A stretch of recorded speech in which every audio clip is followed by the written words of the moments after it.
IIT JEE नाम तो सुना ही होगा। तो बच्चों क्या हालचाल आप लोगों के। आज के वीडियो में हम बात करने वाले हैं आईआईटी जेई की। और अगर आप 7th क्लास में हो और 7th से लेकर 12th तक तो आपको जेई के बारे में जानना ही चाहिए।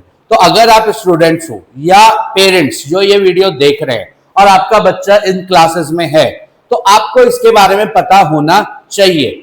बहुत बच्चों को इसके बारे में नहीं पता और विडंबना तो तब होती है, बहुत सारे ऐसे बच्चे जो आईआईटी में जाना डिजर्व करते हैं लेकिन उनको नहीं पता, तो फिर वो सोचते नहीं है। तो उसके मतलब अगर उसके बारे में पता ही नहीं है तो सोचेंगे नहीं तो उसकी तैयारी नहीं करेंगे, तो फिर वहां पहुंचेंगे कैसे। और जब तक उनको एहसास होता है कि भाई साहब हम तो डिजर्व करते हैं, तब तक इतना देर हो चुका होता है कि दूसरे बच्चे जो है वो उनसे आगे निकल जाते हैं। ठीक है, तो आज के वीडियो में हम बेसिकली जेई की कंप्लीट बातें करने वाले हैं और इस दौरान हम क्या बात करेंगे कि क्या एलिजिबिलिटी होती है जेई के लिए और कितने अटेम्प्ट्स मिलते हैं एग्जाम के लिए, एग्जाम पैटर्न क्या होता है, आईआईटीज क्या होते हैं, पर्टिकुलर आईआईटी बहुत हाइप है आईआईटी का, क्या होता है IIT. JEE preparation road map की हम बात करेंगे कि अगर आप 7th 8th क्लास से हो तो आपको कैसे जेई की तैयारी करनी चाहिए। उसके अलावा 8th से लेकर 10th तक के जो स्टूडेंट्स हैं, 11th 12th में नो डाउट बहुत बच्चों को क्लियरिटी आ जाती है, लेकिन अगेन उन बच्चों को देर हो चुकी होती है और जो बच्चे 8th क्लास से लगे हुए हैं वो एक एज ले जाते हैं। ठीक है, तो अगर आप 8th 9th 10th में हो और हमारे चैनल का जैसा मोटिव है एनसीईआरटी टू आईआईटी, यानी कि अगर बच्चा 7th 8th क्लास से है ना और वहीं से अगर उसने पिक करना शुरू कर दिया ना तो बच्चा जो है आईआईटी में आराम से एक सीट पा सकता है। उसके अलावा कुछ मिथ्स हैं जिसके बारे में हम बात करेंगे और लास्ट में हम बात करेंगे कंक्लूजन और मोटिवेशन की। तो देखिए, ये जो आईआईटी है इसका फुल फॉर्म होता है इंडियन इंस्टीट्यूट ऑफ टेक्नोलॉजी, और ये क्या करती है, ये हमारे देश की सबसे बेहतरीन संस्थान है जहां पे इंजीनियर बनते हैं। इंजीनियर तो आप सबने सुना होगा, तो यहाँ पे इंजीनियरिंग की पढ़ाई करी जाती है। और उसके बाद जेईई, तो जेईई क्या है, अगर आईआईटी हो गया, आईआईटी ही कॉलेज है, तो फिर जेईई क्यों बोलते हैं, तो JEE is basically joint entrance examination. IIT में एडमिशन के लिए जो एग्जामिनेशन देना पड़ता है उसको बोलते हैं जेईई। लेकिन ये इतना ही आसान नहीं है, इसमें और भी कुछ बातें हैं जो आपको जाननी चाहिए। अब जैसा मैंने बताया, जेईई का मतलब होता है जॉइंट एंट्रेंस एग्जामिनेशन, और ये बच्चे क्यों देते हैं, ये बच्चे देते हैं इंजीनियर बनने के लिए। कहां से, आईआईटी से। बिल्कुल, आईआईटी देश की सबसे ज्यादा रिनाउंड इंस्टीट्यूट्स में से एक है, लेकिन जेईई के थ्रू एडमिशन पाने के लिए या इंजीनियर बनने के लिए और भी कॉलेजेस हैं जो आईआईटी से अलग हैं। तो उसके लिए देखो, अगर आप जेईई का पेपर देते हो ना तो आपको दो पेपर देने होते हैं, एक जेईई मेन और एक जेईई एडवांस। ये आप देख रहे होगे यहाँ पे, जेईई मेन और जेईई एडवांस। और अगर आप जेईई मेन देते हो और अगर आप कट ऑफ क्लियर करते हो, मतलब आप बहुत अच्छा परफॉर्मेंस करते हो और बच्चों से बेहतर परफॉर्म करते हो, तो आप जो है एनआईटी में, ट्रिपल आईटी में और जीएफटीआई में, अब ये क्या है, तो ये भी कॉलेजेस हैं, लेकिन आईआईटी से थोड़ा नीचे आप कंसिडर कर सकते हो, ये सारे गवर्नमेंट कॉलेजेस हैं, एनआईटी, ट्रिपल आईटी, जीएफटीआई, और इसके अलावा बहुत सारे प्राइवेट कॉलेजेस जो इंजीनियर की पढ़ाई करवाते हैं, उनमें एडमिशन के लिए आपको जेईई मेन का एग्जाम देना पड़ता है। ठीक है, अब इसके बाद देखिए क्या है, जेईई मेन तो हो गया, फिर जेईई एडवांस क्या है। तो जेईई एडवांस है कि जब जेईई मेन का आप एग्जाम देते हो तो उसमें से जो टॉप 6-7% बच्चे होते हैं, टॉप 6-7 जो जेईई के बेस्ट रिजल्ट जिनके आए, उनमें से ऊपर से जो टॉप 6-7% बच्चे होते हैं उनको एक और मौका मिलता है वो एग्जाम देने का, और वो एग्जाम कहलाता है जेईई एडवांस। और ये जेईई एडवांस अगर आप देते हो, या यूं कह ले, ऐसे आप समझ लो कि 15 लाख बच्चे जेईई मेन का पेपर देते हैं और उनमें से लगभग 2 लाख बच्चों को मौका मिलता है, टॉप 2 लाख बच्चों को मौका मिलता है जेईई एडवांस का पेपर देने का। और अगर जेईई एडवांस के पेपर में आपकी परफॉर्मेंस और बच्चों से बहुत बेहतर होती है तो फिर आपको जो है आईआईटी में एडमिशन मिलता है, जिसकी हम बात कर रहे हैं, IIT, Indian institute of technology. ठीक है, तो अभी जेईई मेन, जिसके थ्रू आप जो है एनआईटी, ट्रिपल आईटी, जीएफटीआई और बहुत सारे प्राइवेट कॉलेजेस में एडमिशन ले सकते हो। और जेई एडवांस अगर देना है जिसके थ्रू आपका आईआईटी में एडमिशन होगा, उसके लिए भी आपको ये पहला पड़ाव पार करना पड़ेगा जिसका नाम है जेई मेंस। अब जेई मेंस का जो एग्जाम है ना, ये कंडक्ट करवाती है एनटीए। ये बहुत सारे एग्जाम्स और भी कंडक्ट करवाती होगी, आपने शायद इसके बारे में सुना भी होगा। 6th क्लास में जब आप 6th 7th में, हाँ 6th में और 9th में जब आप सैनिक स्कूल का पेपर देते हो, उसके लिए भी जो एग्जाम कंडक्ट करवाती है वो यही है, national testing agency. Medical doctor बनने के लिए जो एग्जाम देते हो वो भी यही कंडक्ट करवाती है, और भी बहुत सारे एग्जाम। लेकिन जो जेई एडवांस का एग्जाम है ना, ये एनटीए कंडक्ट नहीं करवाती, ये कंडक्ट करवाती है पर्टिकुलर आईआईटी। हर साल अलग अलग आईआईटी को ये मौका दिया जाता है, वो पेपर सेट करती हैं और एग्जाम कंडक्ट करवाती हैं। ठीक है, तो आई होप आपको समझ में आ गया होगा कि अगर आपको एनआईटी से इंजीनियर बनना है तो आपको जेई मेन देना पड़ेगा, और अगर आईआईटी से इंजीनियरिंग करनी है तो आपको जेई मेन भी देना पड़ेगा, वहां कट ऑफ क्लियर करना पड़ेगा। उसके बाद आपको जेई एडवांस का पेपर देके टॉप 18,000 बच्चों में आना पड़ेगा, तब आप आईआईटी से इंजीनियरिंग कर सकते हो। ठीक है, आगे बढ़िए। अब देखिए इसकी एलिजिबिलिटी क्या है और अटेम्प्ट्स क्या है, किनको मौका मिलता है और कितनी बार मौका मिलता है हमको आईआईटी मतलब एग्जाम देने का। तो देखो, आपको 12th पास होना चाहिए, और 12th में जो आपके सब्जेक्ट हैं वो होने चाहिए फिजिक्स, केमिस्ट्री और मैथमेटिक्स। एज लिमिट नहीं है, नॉर्मली जो 12th के बच्चे होते हैं वो ये पेपर देते हैं, और एज लिमिट तो नहीं है, लेकिन 2 से 3 साल अगर आपने ट्राई करा, उसके बाद हिम्मत ऐसे भी जवाब दे देती है। क्यों, आप कितने दिन तक 12th के बाद कितना अटेम्प्ट करोगे? तो मान के चलो अपने आप को, भले ही इनका अटेम्प्ट नहीं है जेई मेन के लिए, लेकिन आप 2 अटेम्प्ट मान के चलो, उसके बाद जो है ना हिम्मत जवाब देने लगती है, सोसाइटी आपसे सवाल करने लगती है, आप खुद से सवाल करने लगते हो कि कितना टाइम और। ठीक है, तो जेई मेंस के लिए कोई आपको एज रिस्ट्रिक्शन नहीं है या अटेम्प्ट रिस्ट्रिक्शन नहीं है। बेसिकली जब आप 12th का पेपर दे रहे होते हो तो आप उसी साल, इवन 12th का पेपर तो फरवरी में होता है, और इसका पहला अटेम्प्ट, जेई मेन का पहला अटेम्प्ट जो है वो दिसंबर में होता है या जनवरी में, और दूसरा अटेम्प्ट अप्रैल में होता है। तो आप दे सकते हो वो 2 अटेम्प्ट। फिर अगर हो गया बहुत अच्छा, नहीं तो अगले साल फिर से आप 2 अटेम्प्ट दे सकते हो। किसका? जेई मेन का। लेकिन जेई एडवांस के लिए जो है ना, वो आपको 2 ही अटेम्प्ट मिलते हैं। मतलब कि जिस साल आपने 12th दिया, अगर आप जेई मेन क्लियर करते हो तो आपको जेई एडवांस देने का मौका मिलेगा, और जेई एडवांस अगर आपने क्लियर किया तो आपका एडमिशन होगा। और अगर आपसे जेई एडवांस क्लियर नहीं हुआ तो फिर अगले साल आपको फिर से जेई मेन देना पड़ेगा, और अगर आपने कट ऑफ क्लियर किया तो फिर से आपको एडवांस देने का मौका मिला। और अनफॉर्चुनेटली अगर आप क्लियर नहीं कर पाए तो अगले बार से आपको मौका नहीं मिलेगा। तो मतलब कि जेई एडवांस के लिए मैक्सिमम कितने अटेम्प्ट हैं? 2 अटेम्प्ट। ठीक है, और आप अपने आप को जेई मेन के लिए भी 4 अटेम्प्ट से ज्यादा तो मत दो। मतलब पहले साल का 2 अटेम्प्ट और दूसरे साल का 2 अटेम्प्ट, क्योंकि उसके बाद हिम्मत जवाब देने लगती है और टाइम भी आपका जाने लगता है। ठीक है, तो आई होप कि आपको, हाँ इसमें एक चीज और है कि अगर आप आईआईटी में जाना चाहते हो तो जो आप क्लास 12th में फिजिक्स, केमिस्ट्री और मैथ्स हैं, तो क्लास 12th में जो आपके मार्क्स है ना, वहां होने चाहिए 75%। ये क्राइटेरिया को लेके बहुत सारी बातें चल रही है कि इसको हटा देना चाहिए, लेकिन अभी जो है आईआईटी कहती है कि बेटा अगर आपके 75% आए हैं क्लास 12th में तभी हम आपको एडमिशन देंगे। अगर 74.99% भी आए हैं और अगर आपने एडवांस क्लियर कर लिया है, फिर भी आपको जो है एडमिशन नहीं मिलेगा। ठीक है, चलिए आगे बढ़ते हैं।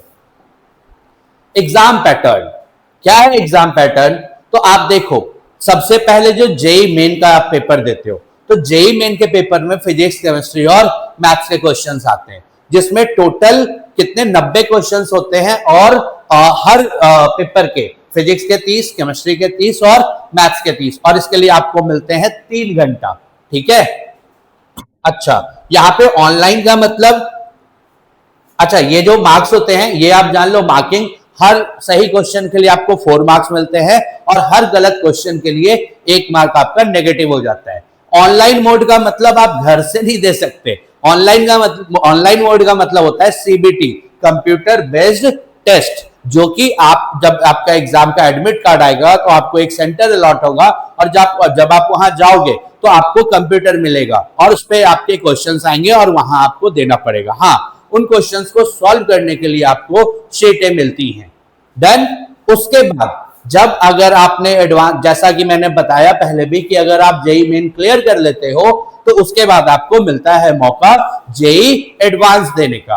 और जेई एडवांस के सेम डे में 2 पेपर होते हैं, 2 पेपर 3-3 घंटे के, मतलब सेम डे में 3 घंटे का पेपर होगा, फिर आपको 2 घंटे का गैप मिलेगा और फिर 3 घंटे का पेपर होगा। और यहां पे क्या होगा, यहां पे भी जो सब्जेक्ट्स होते हैं सेम होते हैं, फिजिक्स, केमिस्ट्री और मैथ्स, ठीक है, और फिजिक्स, केमिस्ट्री और मैथ्स। हाँ, और इसमें आपको दोनों पेपर देने जो है ना वो मैंडेटरी है। बहुत बच्चे फर्स्ट पेपर देते हैं, उसके बाद उनकी हिम्मत जवाब दे जाती है और वो सेकंड पेपर नहीं देते, ठीक है। उसके बाद यहां भी जो क्वेश्चन का टाइप होता है एमसीक्यू होता है, इंटीजर टाइप होता है। ये जो 11th-12th वाले बच्चे हैं वो मेरी बात को समझेंगे, लेकिन अगर आप छोटी क्लासेस में हो तो आप इतना याद रखो कि 2 पेपर होते हैं, जेई मेन और जेई एडवांस, और जेई एडवांस के सेम डे में 2 पेपर होते हैं, मॉर्निंग शिफ्ट और फिर उसके बाद लंच के बाद सेकंड शिफ्ट।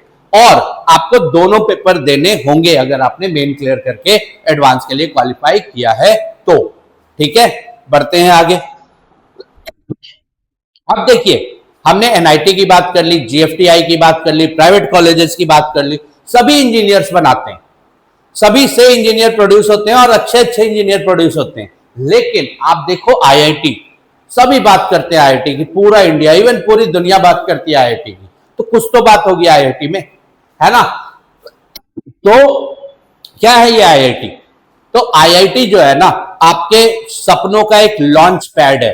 आईआईटी में एडमिशन मिलते ही ना आप दुनिया से अलग हो जाते हो, बिल्कुल अलग हो जाते हो। आप देखो आईआईटी में जो टोटल सीटें हैं ना वो है लगभग 18,000 और बच्चे पेपर देते हैं 15 लाख। तो 15 लाख बच्चों में आप टॉप 18,000 बच्चों में हो अगर आपका एडमिशन होता है, तो आप सोचो आपको कैसे ट्रीट किया जाएगा, आपकी सोसाइटी के द्वारा, आपके घर वालों के द्वारा, कंपनियां, आपके प्रोफेसर्स के द्वारा, जो कंपनियां प्लेसमेंट के लिए आएंगी उनके द्वारा, आपके दोस्तों के द्वारा। तो ये है आईआईटी। बिना बोले बहुत बातें हम आईआईटी के बारे में इमेजिन कर सकते हैं, ठीक है। देखिए टोटल जो है 23 आईआईटीज हैं, जिसमें फर्स्ट जनरेशन, सेकंड जनरेशन और थर्ड जनरेशन की आईआईटी मानी जाती है।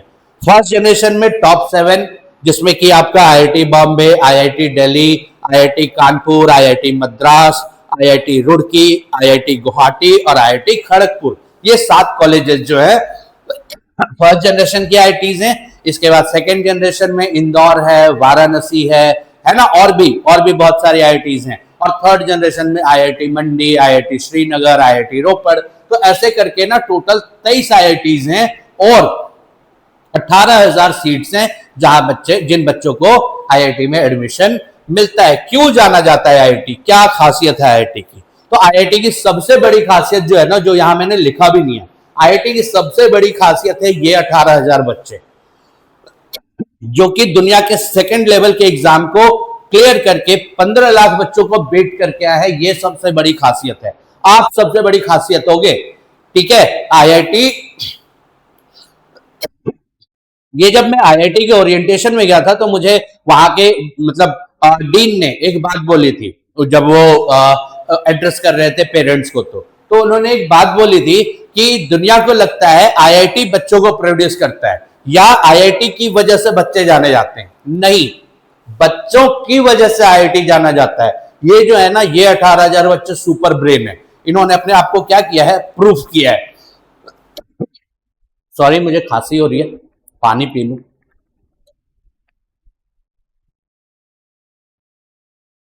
है तो आईआईटी क्या करता है, आईआईटी देखो जाना जाता है वर्ल्ड क्लास फैसिलिटी, और मैं देख के आया हूं क्या फैसिलिटी है, नो डाउट। मतलब आप जाओगे प्यार हो जाएगा आपको आईआईटी से। क्या है, ग्रेट प्लेसमेंट्स, जो सबका सपना होता है पैसे कमाना। मतलब आप 12th के बाद 4 साल यानी कि 20-21 साल में आप घर के लिए ना एक पिलर हो सकते हो अगर आपने आईआईटी क्लियर किया और आपने बहुत अच्छे से 4 साल अपने निकाले तो आप घर के लिए एक पिलर हो सकते हो। पूरे घर में जितने लोगों की सैलरी नहीं होगी उतना आप 1 साल में कमा सकते हो। ये है आईआईटी और बच्चे कमा रहे हैं। Research and innovation environment, normally IIT की जो फीस है ना वो 10 से 12 लाख रुपए है 4 साल की फीस।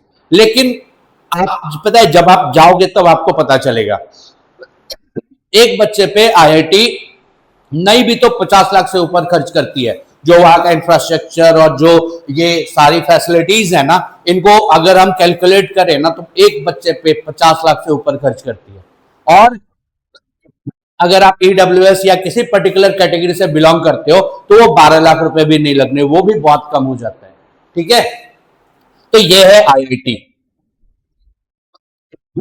क्या करना चाहिए आईआईटी में? अगर एडमिशन चाहिए तो सबको, लेकिन करना क्या चाहिए? तो सबसे पहले तो हमको पता होना चाहिए। हम ये सोचेंगे, बहुत बच्चों को पता भी है लेकिन वो ये सोचते हैं कि चलो अभी तो हम 8th 9th में हैं, 11th में जाएंगे तो हम आईआईटी की तैयारी शुरू करेंगे। ऐसा नहीं है।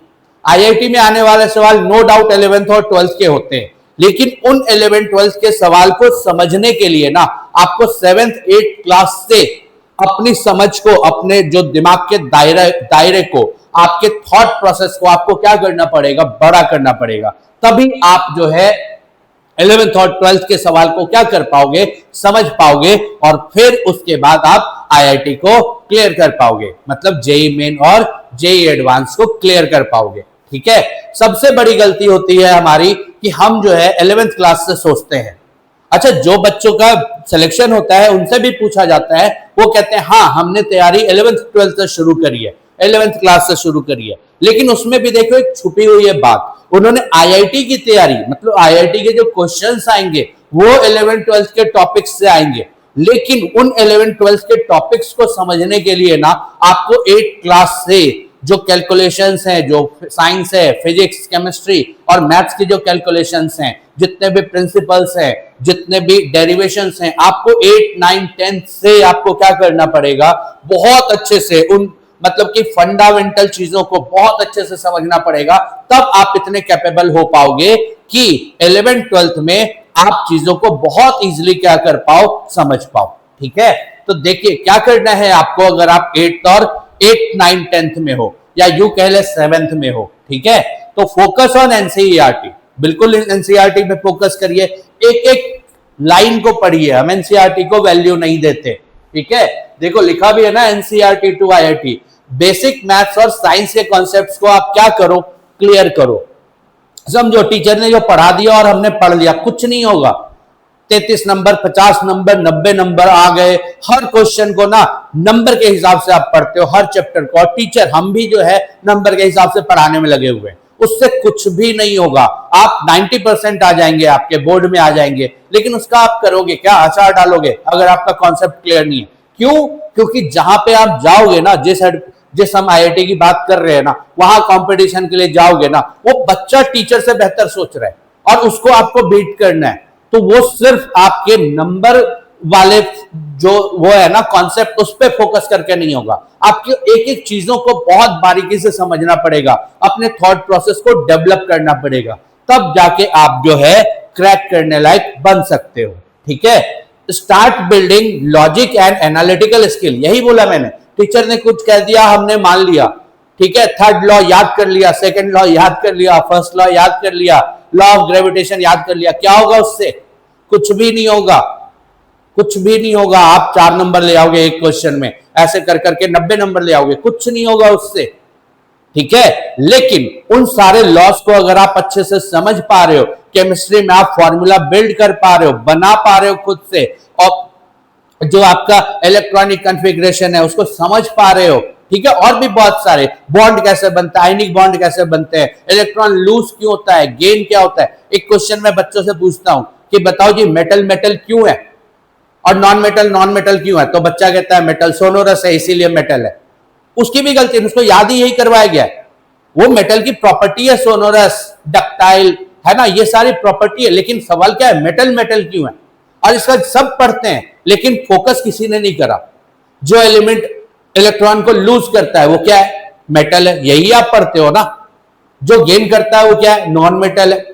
लेकिन ये जो है बच्चों को इस एंगल से बताया नहीं जाता। हाँ, याद करवा दिया, चलो जी सॉलिड की मेटल की ये प्रॉपर्टी है, नॉन मेटल की। तो यहां मैं आपको पढ़ाने नहीं आया हूं पर्टिकुलर इस क्लास में, यहां मैं आपको यही बताने आया हूं कि भाई साहब आप जो है सिर्फ रट्टा मार के पढ़ोगे, आपके पास बहुत अच्छा एक मार्कशीट आ जाएगा 10th क्लास में भी 12th क्लास में भी, लेकिन उस मार्कशीट का आप क्या करोगे?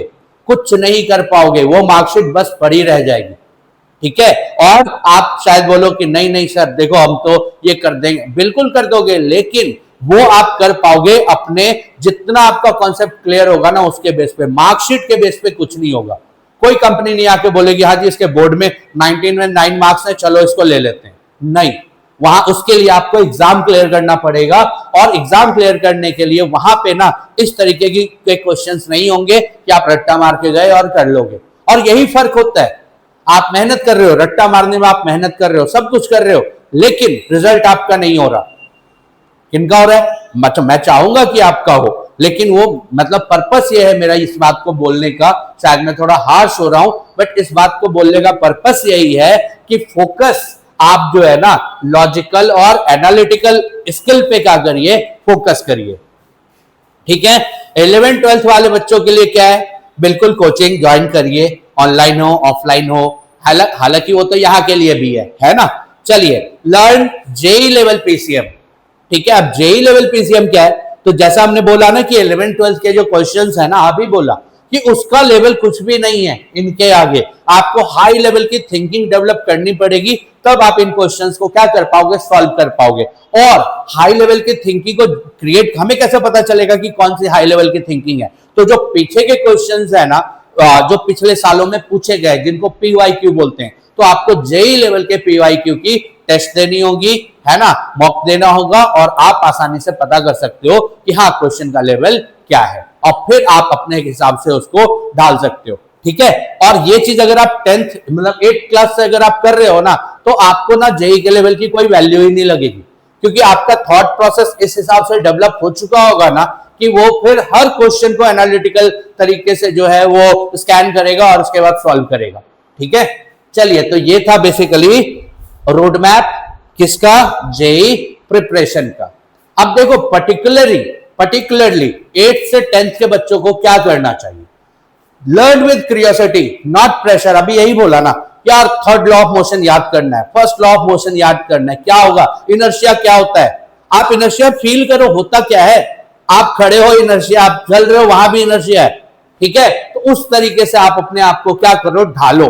सर ने बता दिया, हमने याद कर लिया, क्लास में आंसर भी दे दिया, क्लैपिंग भी हो गई, कुछ नहीं होगा उससे, सब बेवकूफी है सब। और इसमें हम भी रिस्पॉन्सिबल हैं, आप भी रिस्पॉन्सिबल हो, और सब रिस्पॉन्सिबल है, सब यही गेम खेल रहे हैं।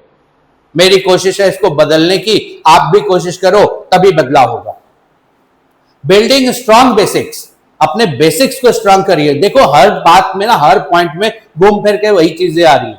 सॉल्व पजल, ये जो आप गेम खेलते हो ना यूट्यूब पे, मतलब वो उस पे फोन पे और उस पे और शॉर्ट्स देख रहे हो ना, ठीक है, इसको आप चेंज करो, इसकी जगह पजल्स हैं, बहुत सारे पजल हैं, है ना, स्टडी से रिलेटेड, उनको आप क्या करो, सॉल्व करो। ओलंपियाड के आपके स्कूल लेवल से ओलंपियाड होते हैं, उनके क्वेश्चंस को सॉल्व करो, आपको पता चलेगा कि आपका लेवल क्या है। अगर आप सॉल्व कर पा रहे हो, हाँ, यानी कि आपका लेवल बढ़िया है, और नहीं सॉल्व कर पा रहे हो तो कोशिश करो, आपका लेवल बढ़िया हो जाएगा। किसी का लेवल अच्छा बुरा नहीं होता, सिर्फ होता है फर्क कि जो ज्यादा एफर्ट डालेगा उसका लेवल अच्छा हो जाएगा। ठीक है, देखिए, watch concepts based YouTube videos. अब देखो यहां आ गया ना क्या, कि आप सिर्फ वो, हाँ जी चलो 5.3 का क्वेश्चन नंबर 3, ये देखो ये रहा, आपने फटाक से नोट कर लिया, क्या हो गया, कुछ नहीं होगा उससे। कॉन्सेप्ट बेस्ड देखिए कि कोई कॉन्सेप्ट आया तो क्यों आया। ठीक है, चलिए, make learning a habit not a burden. अपनी लर्निंग को हैबिट बनाइए, आप चलते फिरते दोस्तों से बातें करते, आप साइंस की चीजें आ सकती हैं, तो आप जब इसको इस तरीके से लेना शुरू करोगे ना, तो लर्निंग आपके लिए इंटरटेनिंग बन जाएगा। लेकिन अभी क्या है यार, वो चैप्टर का टेस्ट है, उसका ये है, यही प्रेशर में हम रहते हैं, और परफॉर्म भी कर लेते हैं टेस्ट में, लेकिन उसका जो मेन पर्पस था कि हमको एक चीज क्लियर हो जानी चाहिए थी, वो पर्पस जीरो हो जाता है। मार्क्स 10 में 10 आ जाते हैं, पर्पस जीरो हो जाता है। ठीक है, तो अपनी लर्निंग को क्या बनाइए, हैबिट बनाइए, इंटरटेनिंग बनाइए, ना कि उसको बर्डन बनाइए। अब देखिए जेई को लेके कुछ मिथ हैं, ठीक है। क्या है कि ओनली टॉपर्स क्रैक जेई, ऐसा बिल्कुल भी नहीं है। 50,000 स्कूल होंगे लगभग सीबीएसई के, और आईसीएसई और बाकी बोर्ड को हटा दो, ठीक है। हर स्कूल में एक टॉपर तो जरूर होगा। तो अगर उन सब एक एक टॉपर को भी ले हम तो 50,000 टॉपर हो गए। 50,000 तो सीट्स भी नहीं है। और बहुत ऐसे बच्चे हैं जो 80%, 85% नंबर ला रहे हैं 12th में, और उन्होंने भी जेई क्रैक करा हुआ है।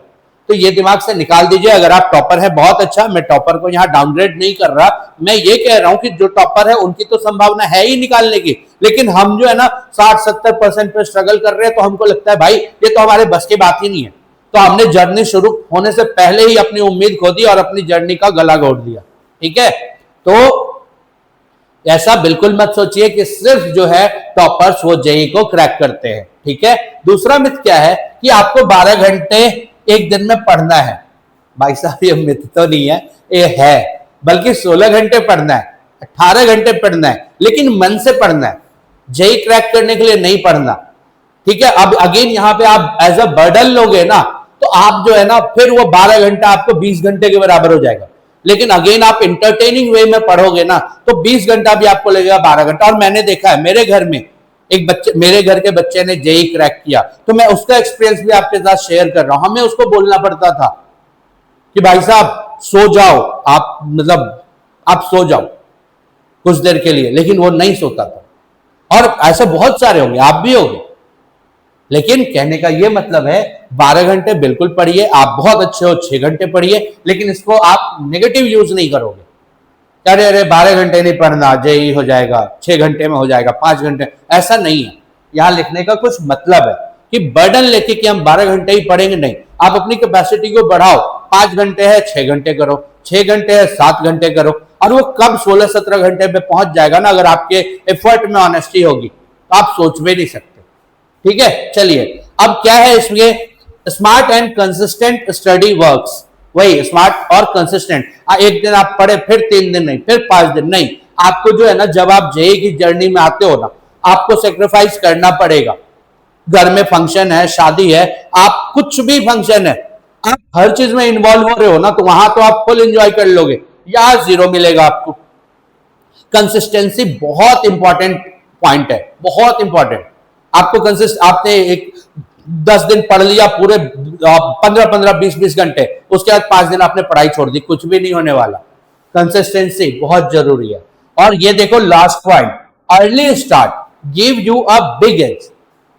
ये जो 11th-12th में आप सोच रहे हो ना पढ़ाई नहीं होगी, आप 9, 10th, 8th से आपको जो है ना अपने स्किल को, सोच के लेवल को बढ़ाना पड़ेगा। वो नंबर गेम से बाहर निकलना पड़ेगा, सिलेबस कंप्लीट होने वाले प्रोसेस से बाहर निकलना पड़ेगा कि भाई साहब हमने सिलेबस कंप्लीट कर लिया, हमारी पढ़ाई हो गई, हमने होमवर्क कर लिया, हमारी पढ़ाई हो गई, सर के 10 में 10 नंबर ले आए, हमारी पढ़ाई हो गई। कुछ नहीं होगा उससे। बहुत बच्चों के आ रहे हैं 10 में 10 नंबर, ठीक है। तो अर्ली स्टार्ट करिए, और 10th और 12th को दिमाग में मत रखिए। 10th और 12th आप 1 घंटे रोज पढ़ोगे ना, क्लियर हो जाएगा। जितना इजी सिलेबस, जितनी इजी मार्किंग, और गवर्नमेंट क्या कर रही है आपको भी पता है, लगातार सिलेबस कम कर रही है। यहाँ एक और पॉइंट होना चाहिए था, ठीक है, कि आप जो है ना, जो सिलेबस आप पढ़ रहे हो ना, वो बहुत बहुत मिनिमम है। सेम अगर आप 8th क्लास में हो, आप 4 साल पहले की 8th की बुक देखो। आप 9th में हो, 10th में हो, आप 4 साल पहले की बुक देखो।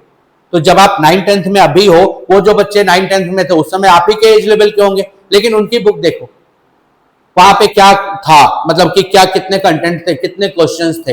वो टॉपिक भी हटा दिए, चैप्टर भी हटा दिए, पता नहीं क्या कर रही है। तो गवर्नमेंट का पर्पस नहीं है आपको जेई करवाना, वो एक क्लास से दूसरे क्लास में ले आई काफी है, ठीक है। लेकिन आपका पर्पस क्या होना चाहिए, आपके पेरेंट्स का पर्पस है कि आप जो है उनका नाम रोशन करो, अपना फ्यूचर सुधारो, उनका फ्यूचर सुधारो, ठीक है। तो अर्ली स्टार्ट करिए और सिर्फ सिलेबस ओरिएंटेड मत होइए, नहीं तो आपकी पूरी मेहनत जो है वो किसी काम की नहीं रहेगी। और ये आपको तब एहसास होगा जब आपका टाइम निकल चुका होगा।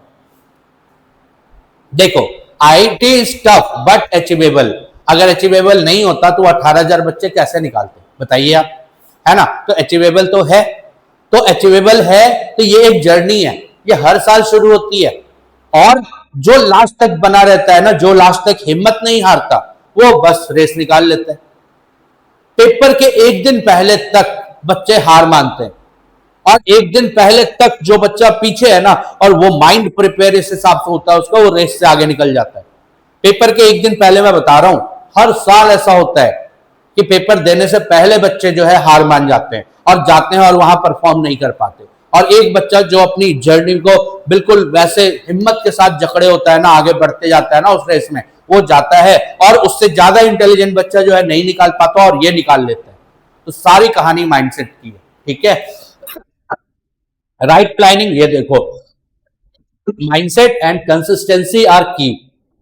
Start early, stay focus and believe in yourself, ये बहुत जरूरी है। आपको अपने आप में बिलीव करना पड़ेगा। आप नहीं मानोगे मेरे से नहीं होगा, मत करो, कोई और कर लेगा, सीट खाली रहेगी, नहीं रहेगी ना खाली, किसी और को मिल जाएगी, तो आपको क्यों नहीं, ठीक है। तो ये है। और आईआईटी क्या है, आईआईटी के बारे में मैंने आपको बताया कि क्या है आईआईटी, फैसिलिटी वहां क्या है, लेकिन आप जान लो, ये आपका ना आईआईटी जो है ना, वो सोसाइटी में मतलब आपको ऐसी इज्जत दिलवाता है ना, आप सोच नहीं सकते। मतलब जब आप आईआईटी में जाओगे ना, ये पर्सनल फीलिंग से मैं ये बता रहा हूं, जब आप आईआईटी में जाओगे ना, तब आपको लगेगा आपके मम्मी पापा, मतलब लगेगा उन्होंने आईआईटी क्लियर किया है, ठीक है। सोसाइटी में जो इज्जत उनकी मिलेगी ना, उनको मिलेगी ना, आपको मिलेगी नहीं। मेरी बात पे भरोसा नहीं है, ऐसा भी नहीं है। आप कह सकते हो कि आईआईटीएन ही दुनिया में सब कुछ नहीं है, बिल्कुल नहीं है, लेकिन बहुत कुछ है, ठीक है। तो यहां से आप मोटिवेट हो सकते हो, ठीक है। अब देखो है क्या, तो आप प्लीज इस चैनल को, मैं नॉर्मली बोलता नहीं हूं लेकिन यह पॉइंट है, तो subscribe for more videos and JEE preparation, okay. Comment on, हाँ, आप अपने डाउट्स को क्या करो, ये स्लाइड एक्सप्लेन करना मेरे लिए सबसे ज्यादा मुश्किल है, ठीक है। तो आप जो है प्लीज कमेंट करो, सब्सक्राइब कर लो, और स्टडी टिप्स हम देते ही रहते हैं, ठीक है। कोशिश हमारी है अपने आप को भी बेहतर बनाने की, और हर क्वेश्चन, हर क्लास का हर क्वेश्चन आपको मिलेगा, एक्स्ट्रा क्वेश्चन आपको मिलेगा, वो क्वेश्चन यहाँ पे मिलेगा जो आपके थॉट प्रोसेस को क्या करेगा, डेवलप करेगा, ठीक है। हमारी यही कोशिश है, और हम भी अपने आप को दिन ब दिन सुधारने में लगे हुए, आप भी लगे रहो, ठीक है, और पढ़ते रहो। All the best, all the very best, ठीक है। तो आई होप कि आपको ये वीडियो में बहुत सी चीजें क्लियर हुई होंगी, ठीक है। तो और नहीं भी क्लियर हुई होंगी, मुझे लगेगा मुझे कुछ और एडिशनल बताना है, तो मैं आऊंगा फिर किसी और वीडियो में, ठीक है। तब तक के लिए पढ़ते रहिए, बाय।